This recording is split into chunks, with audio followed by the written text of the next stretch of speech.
It took 8 seconds, not in the dark, not in secret, but in open daylight for a young woman to be erased from the road, the traffic, and the future she believed she still had. Cars were moving engines, idling radios on.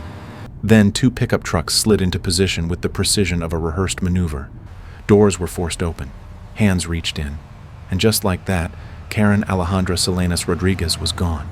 No scream carried far enough. No one chased. No one wrote down a license plate. In San Fernando, Mexico, this was not chaos. It was routine.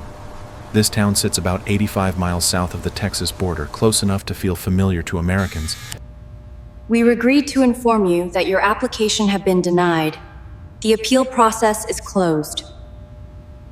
Yet governed by a reality where disappearance is not an anomaly, but an expectation. Locals call it the zone of silence, not because nothing happens here, but because anyone who speaks about what happens tends to vanish next. Karen was 20 years old. She stayed when others fled, stayed to finish school, stayed to help her mother run a small boot shop, stayed because family still felt like something worth risking your life for. That choice would cost her everything. Within hours, the phone rang. The voice on the other end was calm, almost bored, as if reading terms and conditions. "We have your daughter. Do not call the police. Pay what we ask exactly how we ask, and maybe you'll see her again." Her mother, Miriam Rodriguez, did what countless parents have done before her. She sold what she owned, borrowed what she could, and paid the ransom in full. She followed every instruction. She waited where they told her to wait, beside a cemetery of all places. The phone never rang again. Dawn came quietly, illuminating gravestones, and a truth that no one ever explains to families like hers in places ruled by cartels. Ransom is not a negotiation. It is a delay. And that moment, standing between the dead and the living with no answers, is where this story truly begins. Because what followed was not grief as the world understands it, but a transformation so improbable that it would dismantle an entire criminal network and force a single question. No cartel ever once asked what happens when the person you silence refuses to stay silent. What happened to Karen was not an exception. It was the visible edge of a system designed to make people disappear efficiently, quietly, and without consequence. In San Fernando, kidnappings are not crimes in the emotional sense. They are transactions embedded into daily life. The phone call Miriam received was not fueled by rage or cruelty. It was procedural. The voice on the line did not threaten. It instructed. Do not call the police. Do not deviate. Do exactly as told. The amount demanded was not arbitrary. It was calculated to extract maximum compliance. Every savings account emptied, every valuable sold, every future mortgaged. In this town, even banks understand the rhythm of violence. They offer kidnapping loans the way other cities offer car financing, an unspoken admission that abduction is not an emergency but a predictable risk of living here. Miriam complied because compliance is what the system trains you to do. She believed, as most parents do, that rules exist because following them leads somewhere safer. She paid the ransom in full. She followed the instructions precisely. She waited beside a cemetery under the cover of night, watching rows of headstones while clinging to the idea that obedience might still buy mercy. But the silence that followed was absolute. No second call, no proof of life, no negotiation. That silence revealed the truth behind cartel kidnappings. Ransom is not leverage. It is anesthesia. It keeps families calm long enough for trails to go cold and witnesses to lose their nerve. San Fernando had seen this pattern before. Years earlier, mass graves had been uncovered just miles away. Dozens of bodies buried in shallow pits, victims of a cartel that operated like a military unit and governed like a shadow state. Police officers were not protectors, but participants intercepting buses, redirecting victims, and ensuring that nothing interfered with the machinery of profit and fear. In this environment, law enforcement is not absent. It is selectively present, visible enough to reassure outsiders, hollow enough to remain harmless. For Miriam, understanding this system was not an intellectual exercise, it was a psychological rupture. The realization that no institution was coming, that no authority could be trusted, stripped away the last illusion of rescue. The system had done exactly what it was built to do. It had taken her daughter, and now it expected her to disappear quietly alongside the truth. Nearly a year after the ransom vanished into silence, Miriam Rodriguez stopped waiting. There was no official update, no investigation to join, no authority left to appeal to.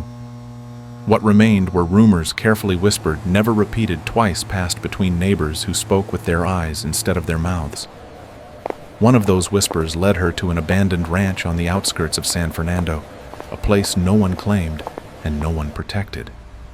The sun was unforgiving the ground, scarred by shallow depressions, where the earth itself seemed to recoil from what it held. Miriam walked slowly, scanning the dirt, not as a mother searching for hope, but as someone bracing for confirmation. Then she saw it. A purple scarf bleached by sun and dust caught on a thorn bush. She recognized it instantly.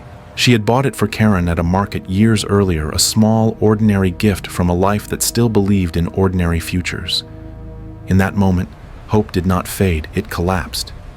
Miriam dropped to her knees in the dirt, clutching the fabric to her chest, and something inside her fractured beyond repair. This was not grief, as she had known it before. It was clarity, the last thread connecting her to the version of herself that trusted procedures. Payments and promises snapped cleanly. The system she had believed in had not failed. It had never been designed to help her. That realization was irreversible. That night, Miriam sat her family down and spoke without trembling. Karen was not coming home. There would be no miracle phone call, no sudden confession, no rescue staged at the last second. Instead, there would be a search of a different kind. She told them she would find every person involved one by one and make them visible in a world that depended on invisibility to survive. It was not a vow fueled by rage alone, but by something colder and more durable purpose.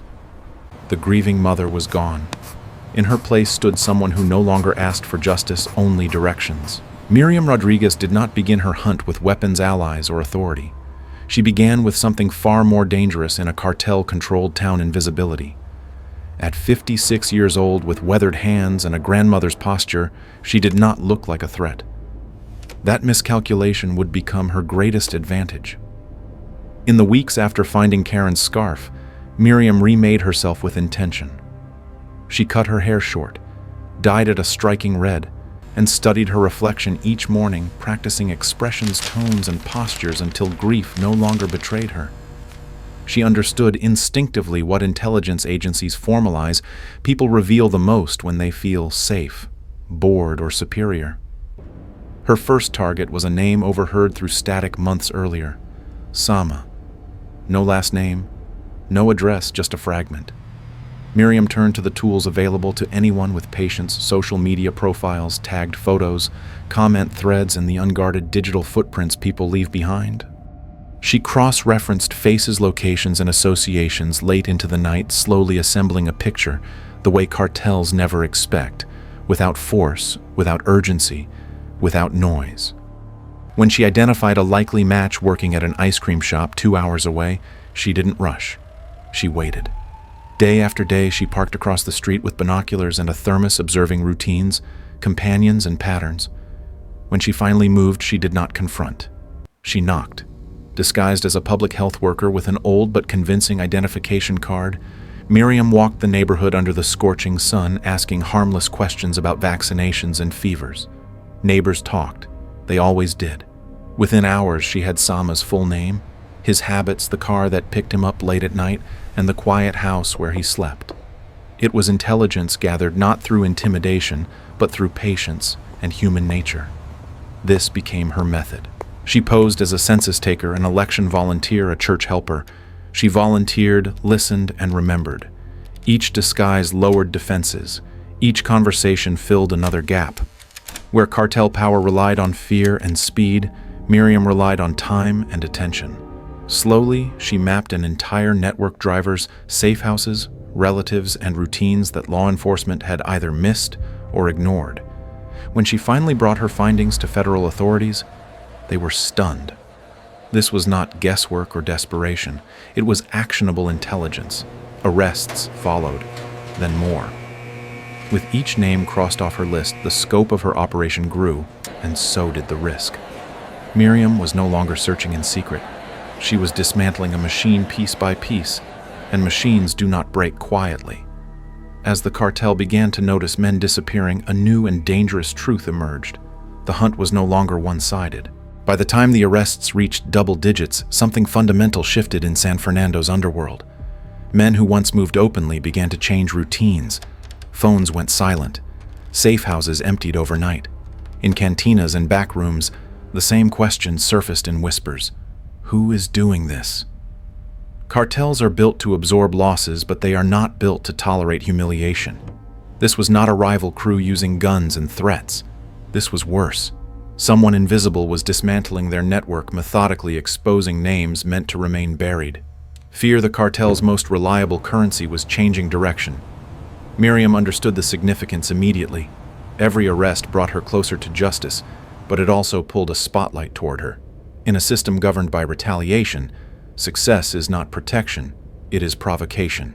She reinforced her door's installed lights and began sleeping with a pistol within arm's reach. She requested protection from the government and received what passed for reassurance and occasional patrol promises filed into paperwork, nothing that altered the balance of power. The state appeared just enough to be seen, never enough to intervene. Yet Miriam did not retreat. If anything, she became more deliberate. She knew the rules she was breaking. Cartels can forgive corruption, bribes, even failure. What they cannot forgive is loss of control. She was not just capturing foot soldiers. She was exposing how easily their secrecy unraveled when confronted by patience and proximity. Each successful operation sent a message more dangerous than gunfire you can be found. As the list shortened, the pressure intensified. Miriam became both hunter and bait, aware that every movement carried risk. She moved through public spaces with calm precision, masking vigilance behind ordinary gestures. Neighbors saw a quiet woman tending a roadside memorial, but Miriam knew she was being watched, not always, not constantly, but enough. The cartel did not rush. They waited. That too was part of their method. By late 2016, only one name remained, the final participant in Karen's kidnapping. Younger than the rest, more cautious, still free. For 3 years he had avoided capture while others vanished into custody. Miriam saved him for last, knowing the end would draw attention no disguise could fully hide. The closer she came to finishing her list, the clearer the truth became. This was no longer a question of whether justice would be achieved, but whether the cost of achieving it would be survivable. The final reckoning did not arrive with warning. It came the way cartel justice always does, swift, public, and unmistakable. On Mother's Day in 2017, Miriam Rodriguez returned to a quiet residential street, moving slowly on crutches after an injury sustained during her pursuit of the last suspect. The night was ordinary, almost peaceful. No sirens, no patrol car. The protection she had requested existed only on paper. As she stepped out of her vehicle, a white pickup truck rolled in behind her with its headlights off, a detail that mattered only in hindsight. 13 shots shattered the silence. The attackers were gone before her body hit the pavement. Miriam's husband would later find her face down on the street, her crutches scattered across the concrete. One hand remained inside her purse, fingers wrapped around the grip of the pistol she had carried for years. She had lived, expecting this moment, preparing for it, refusing to let fear dictate her movements. She died reaching for the weapon she never wanted to need. The message was precise and deliberate. This was not merely retaliation. It was instruction. A reminder to every other family in San Fernando that defiance carries a cost the state will not absorb on your behalf. Authorities moved quickly enough to appear responsive. 2 suspects were arrested, men who had recently escaped custody. Another was killed in a shootout. But the names that mattered most, the ones who ordered the assassination, remained untouched, shielded by the same silence Miriam had spent years dismantling. Her death closed one chapter, but it did not restore the order the cartel intended. Instead, it exposed a brutal truth: even when justice is achieved, the system punishes those who force it into existence. Miriam Rodriguez did not live to see the full weight of what she set in motion, but her absence did not erase her work. Files she assembled, names she uncovered, and connections she traced continued to move through federal investigations long after her death. Arrests followed based on intelligence she had gathered alone at a kitchen table, proof that her campaign did not end on the street where she fell. What the cartel tried to silence instead became amplified. Her legacy reached beyond individual arrests. Miriam founded a collective of families searching for the missing, transforming isolated grief into organized resistance. In a country where more than 100,000 people have vanished since the war on cartels began, and where the vast majority of kidnappers are never convicted, her story cut through the statistics. It showed that impunity is not absolute, only protected by fear and fatigue. Miriam did not dismantle the system that killed her daughter. She did something quieter and more dangerous. She proved it could be penetrated by an ordinary person who refused to accept disappearance as an ending. Her life stands as evidence that silence survives only as long as people agree to carry it. And once one person drops that weight, it becomes harder for everyone else to pretend they cannot do the same. This is not just a story about crime in another country. It is a warning about what happens when systems fail and ordinary people are left to absorb the consequences alone. Miriam Rodriguez proved that courage and persistence can challenge even the most violent structures, but she also showed the price of standing where institutions should have stood first. Silence protects power. Participation challenges it. If this story made you think, press like. If it deserves to be heard beyond this screen, share it. And if you want more investigations that expose what hides in the dark, subscribe and stay with us for the next case.